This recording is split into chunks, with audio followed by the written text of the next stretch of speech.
Two old friends meet again, wearing older faces, talk about the places they've been. Two old sweethearts who fell apart somewhere long ago.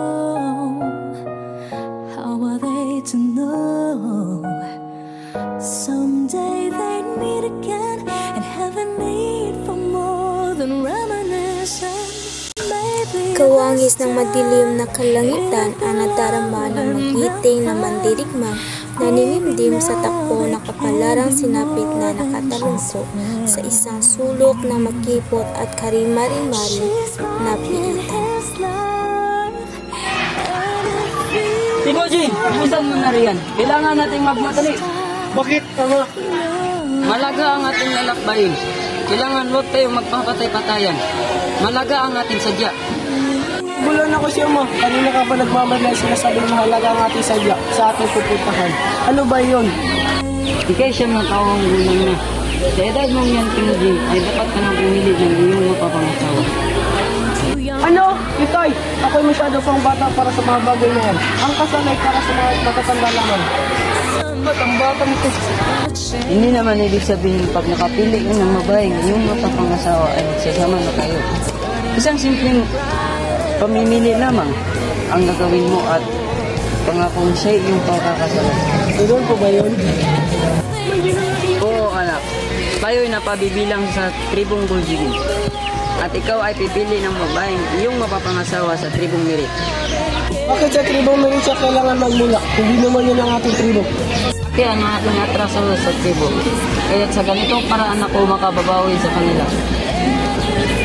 Tingin mo ba, Ama, sa ating gagawin ay kanilimutan nila yun ang ganoon lamang? Hindi ko alam. Tingnan natin kung anong mangyayari. Mas mabuti kung meron akong gawin kaysa sa wala. Kaya tingin ninyo tama. Sa maliit na nailibig na kinatatayuan nila Timojin, magpahinga muna tayo. Mabuti yan, Ama. Napagod na rin ako. Gagalugarin ko lamang ang ating paligid. Huwag kang nalayo at mag-iingat ka. Ma!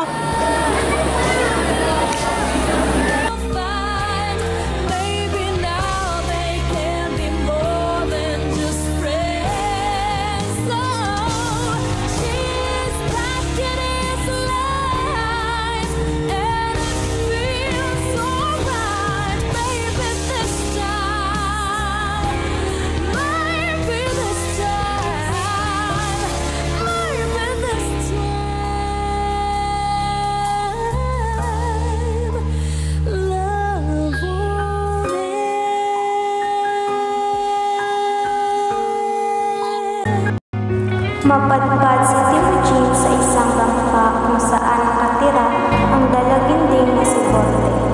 Mabibigla siya sa di inasahang pagbagsak ang pinto ng kanilang kusina na likha ng aksidenteng pagkabuwal ni Timojin.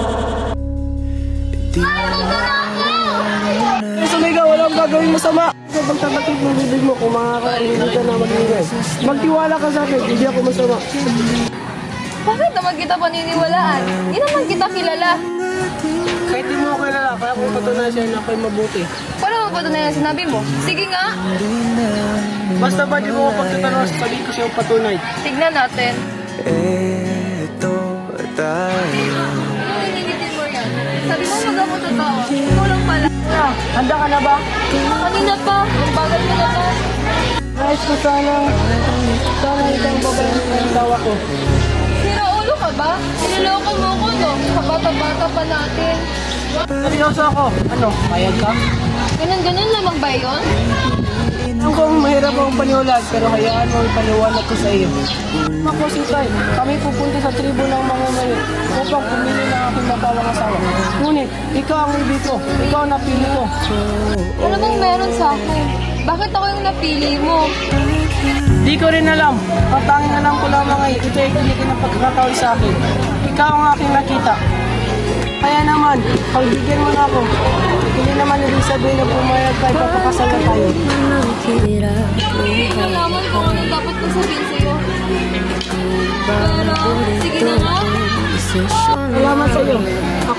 mo pinanagawa. Asahan mo hindi ka magsisisi sa iyong desisyon.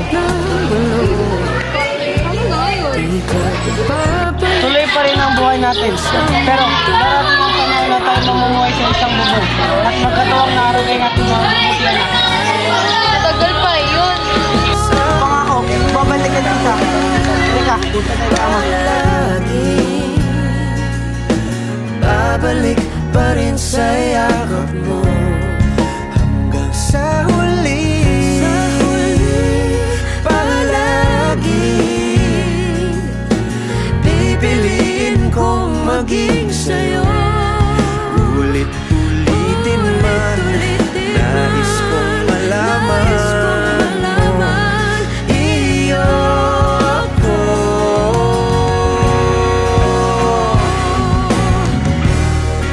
Sa pagdating ng ating pilak at ginto, Diamante may abutin, ikaw pa rin aking Ama!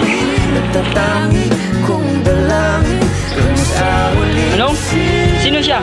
Bakit? Ama, siya pong babaeng napili ko. Si Borte. Magandang hapon po. Kamusta po kayo? Ngayon po, sa pagdidesisyon ko ay nagpapalang sa inyo. Pero buo po ang loob ko sa aking ginawa. Kanang disidido ka na. Sino ba ako para hindi sumang-ayon sa iyong kagustuhan? Ang iyong buhay naman ang nakataya rito. Okay lang ba sa'yo? Opo. Ganon. Halina kayong dalawa at kausapin natin yung Matapos makipagsundo sa mga magulang ni Borte, ang mag-ama ay naglalakbay pa uwi sa kanilang dampa sa malayong-layong ng Mongolia. Napaligiran ang ingay at ng gulo. Di ko pagpapalit, ngiti mo sa mundo.